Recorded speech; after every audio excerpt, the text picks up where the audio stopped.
नमस्कार मित्रों, आप सभी ने महादेव के गढ़ों में भृंगी की कथा तो ज़रूर पढ़ी और सुनी होगी, क्योंकि भोलेनाथ के गढ़ों में इनका विशेष स्थान है।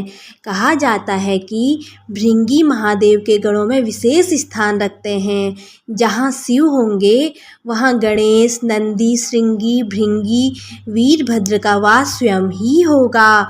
वहीं भोलेनाथ और माता पार्वती के साथ उनके ये गण हमेशा साथ चलते हैं। कहते हैं भृंगी की खास बात यह है कि उनके 3 पैर हैं। हालांकि उन्हें यह तीसरा पैर श्राप से राहत पाने के लिए मिला था। कहा जाता है कि भृंगी महान शिव भक्त थे और भोलेनाथ के चरणों के प्रति उनका प्रेम अनन्य था।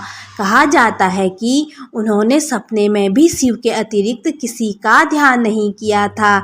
यहाँ तक कि वह देवी पार्वती को भी शिव से अलग मानते थे। उनके मन में हमेशा शिव का ही भाव रहता था और उनकी बुद्धि यह स्वीकार ही नहीं करती थी कि शिव और पार्वती में कोई भेद नहीं है। इसी वजह से एक बार भृंगी ने एक अनुचित जिद की।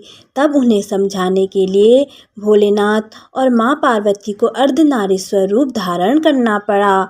कथा मिलती है कि एक बार भृंगी भोलेनाथ की परिक्रमा करने कैलाश पहुँचे। वहाँ हमेशा की तरह महादेव के बाई जंघा पर आदिशक्ति विराजमान थी। महादेव समाधि में थे और पार्वती माता चैतन्य थी। उनके नेत्र खुले थे। भृंगी शिव प्रेम में मतवाले हो रहे थे। वह केवल शिवजी की परिक्रमा करना चाहते थे, क्योंकि ब्रह्मचर्य की उनकी परिभाषा अलग थी। उन्हें लगा कि पार्वती जी तो शिवजी के वामांग में विराजमान हैं, ऐसे में वह कैसे परिक्रमा करें। तब उन्होंने माँ पार्वती से कहा कि वह शिवजी से अलग होकर बैठें ताकि वह परिक्रमा कर सके। तब देवी पार्वती समझ गई कि यह है तो तपस्वी, लेकिन इसका ज्ञान अधूरा है। उन्होंने भृंगी की बात को अनसुना कर दिया, लेकिन वह अपनी हट में ही थे। बार बार माँ से हटने के लिए कहने लगे। तब माँ पार्वती ने इस पर आपत्ति जताई और कहा कि अनुचित बात को बंद करो। पहले तो उन्होंने भृंगी को कई तरह से समझाया, लेकिन भृंगी थे जो समझने को तैयार ही नहीं हो रहे थे।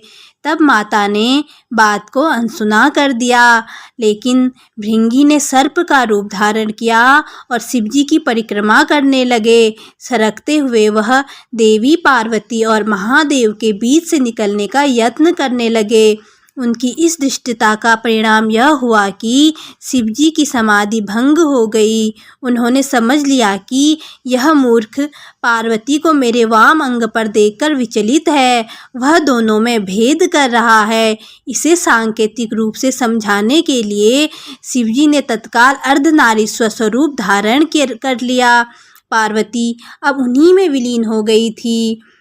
कथा के अनुसार शिवजी दाहिने भाग में पुरुष रूप में और बाएं भाग में स्त्री रूप में दिखने लगे। अब तो भृंगी की योजना पर पानी फिरने लगा। तब भृंगी ने चूहे का रूप धारण कर लिया और चूहे के रूप में प्रभु के अर्धनारीश्वर रूप को कुतरकर एक दूसरे से अलग करने की कोशिश में जुट गए। तब माता ने उन्हें श्राप दिया कि हे भृंगी, तू सृष्टि के आदि नियमों का उल्लंघन कर रहा है। यदि तू मात्र शक्ति का सम्मान करने में अपनी हेठी समझता है तो अभी इसी समय तेरे शरीर से तेरी माता का अंश अलग हो जाएगा। यह श्राप सुनकर स्वयं महादेव भी व्याकुल हो उठे। भृंगी की बुद्धि भले ही हार गई थी, पर महादेव जानते थे कि इसका मतलब कितना गंभीर है। तब श्राप मिलते ही भृंगी की दुर्गति हो गई। उनके शरीर से तत्काल रक्त और मांस अलग हो गया। शरीर में बची रह गई तो सिर्फ हड्डियां और मांसपेशियां। मृत्यु तो हो ही नहीं सकती थी, क्योंकि वह कैलाश के क्षेत्र में थे और स्वयं सदाशिव और महामाया उनके सामने थे। उनके प्राण हरने के लिए यमदूत वहां पहुंचने का साहस कर ही नहीं सकते थे। बहुत अधिक पीड़ा से भृंगी बेचैन होने लगे। क्योंकि यह श्राप भी आदिशक्ति का दिया हुआ था और उन्होंने ये श्राप भृंगी की भेद बुद्धि को सही रास्ते पर लाने के लिए दिया था, इसलिए महादेव भी बीच में नहीं पड़े। श्राप के चलते भृंगी समझ पाए कि पितृशक्ति किसी भी सूरत में मातृ शक्ति से परे नहीं है। माता और पिता मिलकर ही इस शरीर का निर्माण करते हैं, इसलिए दोनों ही पूज्य हैं। इसके बाद भृंगी ने बहुत अधिक पीड़ा से तड़पते हुए माँ की पूजा की। माता तो माता होती है, उन्होंने तुरंत उन पर कृपा की और पीड़ा समाप्त कर दी। माता ने अपना श्राप वापस लेने का उपक्रम शुरू किया, लेकिन धन्य थे भक्त भृंगी भी, उन्होंने माता को श्राप लेने से रोका। भृंगी ने कहा, माता, मेरी पीड़ा दूर करके आपने बड़ी कृपा की है, लेकिन मुझे इसी स्वरूप में रहने दीजिए। मेरा यह स्वरूप संसार के लिए एक उदाहरण होगा। इस सृष्टि में फिर से कोई मेरी तरह भ्रम का शिकार होकर माता और पिता को एक दूसरे से अलग समझने की भूल नहीं करेगा। मैंने इतना अपराध किया, फिर भी आपने मेरे ऊपर अनुग्रह किया। अब मैं एक जीवित उदाहरण बनकर सदैव आपके आसपास ही रहूँगा।